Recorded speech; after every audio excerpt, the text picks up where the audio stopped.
Do you remember when Sam Newman bought that place in Melbourne? I think it was on, not Beaconsfield Parade, whatever that road is that runs from Fitzroy Street to through Albert Park. And it was a big Pamela Anderson face. Do you remember that? Did you ever see that house that he bought? I do remember that. Is there been a more short-sighted design feature than plastering Pamela Anderson's face? I mean, I guess maybe, you know what? If you play the long game, it'll come round, right? She'll become kitsch, and that's like, you know, maybe not a Marilyn Monroe, but it's... They had the Pam and Tommy series. Which is really good. Yeah, I must admit. I mean, I think that Pamela Anderson now, because times have changed and there isn't really Pamela Andersons anymore, right? I kind of feel like she's a bit immortal now because she was almost the last iconic of her type. Like of her... So I think that when people like, you know, like people don't really talk about Samantha Fox because like, you know, Pamela Anderson and people like that came after Samantha Fox. But I feel like Pamela Anderson was the last of that pin-up type, and therefore there is something about her that just gets to live on because you're like the last version of, you know, like you can still buy like, you know, a different version of a Mustang now, right? There's a modern version of a Mustang, but when people think about the Mustang, they think about that old traditional muscle car Mustang. Like, I think that like Pamela Anderson is one of those iconic Mustangs. Yes. Like, you know, like you just remember that era and that person, and they were so iconic of that era. Well, I guess it's the term sex symbol, which isn't really used anymore. Like if you had like if you think about what teenage boys had on their wall through the decades, like you had sort of Farrah Fawcett, maybe Brooke Shields, and then Pamela Anderson. You're right, because after that we shifted into like reality. That became the kind of major entertainment currency, and so it was then like Paris Hilton and Kim Kardashian and all those kind of figures. But they're not really... They're different, aren't they? Because, I mean, why are they different? But there were no posters of Paris Hilton or Kim Kardashian where you would actually get... now there's so much choice to... I mean, there would have been a generation of young men who had a lot of their sexual development like shaped around Pamela Anderson, because not only was she on TV in a bikini, but she was in magazines in like revealing clothes, and like she had pinups. Like literally, you could buy posters of her. Like, you know, that like it was kind of acceptable for a teenage boy to have on their wall like a picture of Pamela Anderson. And this is all pre-internet, pre-porn.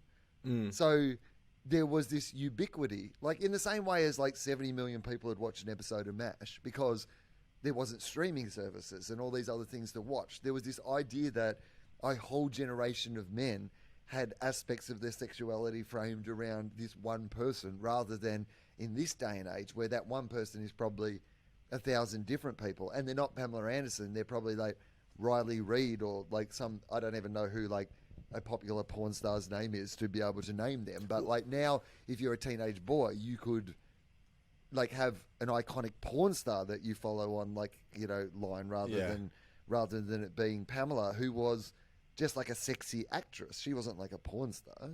Yeah, the media's changed, right? Like we've gone from I guess hard, no pun intended. Like we've gone from like physical media, magazines and so forth, to digital media. So like you wouldn't, I mean, literally there's, I have often wondered, like, do teenagers have posters on their walls anymore? Because it seems archaic. Like when you go into the newsagent, are there TV hits and like, you know, where do you get your posters from? I used to actually go to like a record store where they had like a poster section, big cardboard that you would sort through, and you could get band posters and pin-ups and cars or athletes, whatever you wanted. Like I bought, because I think back to what I had on my wall as a teenager, and there was like a Michael Jordan. I think I had a Paula Abdul poster at one point, short-lived. But like I had like Jordan. Did I have other girls? I had Pearl Jam. I can't think if I had any like Pamela Anderson, but I definitely had like women pinned up on the wall. But that was stuff that I had to go out and like literally buy, like proper posters. But these days, do kids even do that, or do they just project it? Is it 3D now? Are they holograms? Like, what do kids put on their walls these days? Yeah, I mean, Or is it NAF? I don't know. Like, nor should we know what is going on in kids' bedrooms. Yeah, no. to be Imagine if I had like an expert, like real very experts. detailed. Yeah, I was like, Yeah. I can tell you exactly. Well, look, we did stay with friends on the way to WA. We stayed with friends in Brisbane on Friday night, and they've got 2 teenage daughters, and one of the daughters, we stayed in her bedroom. She went to the spare room, and she had nothing. She had artwork on her wall. She had like a couple of framed sort of arty photos. I think something she'd even taken. And yeah, no, there was no, Hanson. There was no. I was trying to think of who's a hunk from the 90s, like There was Harry Styles. Jonathan Jonathan Taylor-Thomas. Taylor-Thomas. JTT. Who's probably 45 now. I mean, it'd still be Leonardo DiCaprio, but imagine if it was just like updated Leonardo DiCaprio, so it's just this like fat. Middle-aged man. With a beard, gross beard. Yeah, I wonder. I know that her big heartthrob. She loves that Aussie artist. I'm going to get his name wrong. Is it Rules? Ja Rule, not Ja Rule. Ja Rule, the Australian. No, I think there's an Aussie singer. He's on like Triple J all the time. I think it's Podcast Mike. Are you there? You're youth. You're young. Is there an Aussie musician called Rule? I think it is Rule. Okay, good. Yeah, it's pronounced Rule. Yeah. I know because when she sort of started becoming, I've known these guys. They've been friends of mine for ages, and when she sort of became aware of what I did and what Gemma and I did for work. That we might have proximity to famous people. She started asking me a lot of questions about Rule. Do I know Rule? Do you know Rule? Do you know where Rule hangs out? Yeah, and I'm like, trust me, the famous people that I'm friends with that I know, you wouldn't want to know. Also, none of them know who Rule is. Like, here's what I can tell you. I can ask many of my famous friends who Rule is, and they will not be able to tell me. Who was like, when you were a teenager, who was like the person that you fantasized about most, or was like, got your heart going?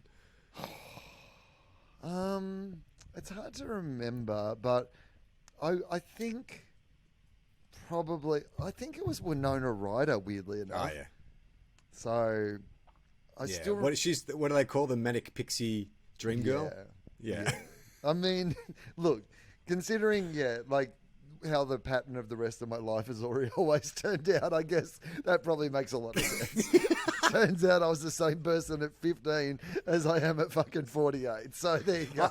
I know. I was big on Winona as well. In fact, I remember going to see Bram Stoker's Dracula, which is a very like arty, sensual, almost European film. Like, there's a fair bit of boobs, and I think like Monica Bellucci plays one of the vampire demons in that, and there's a lot of but Winona is wearing a lot of kind of like slinky, sexy outfits. I remember there's one scene where she's running through the rain in like a sheer nightie, and as like a 14-year-old or whatever I was, I remember seeing that and being like, "Whoa!" like, "Ah!"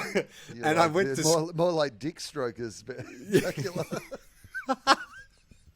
But I went to school and I told my mates, I was like, "Oh, you've got to see this new Dracula movie. Like, Winona Ryder's in it and she's in a wet t-shirt." And so I went back to see it again with my mates, who were all expecting to see like, softcore porn.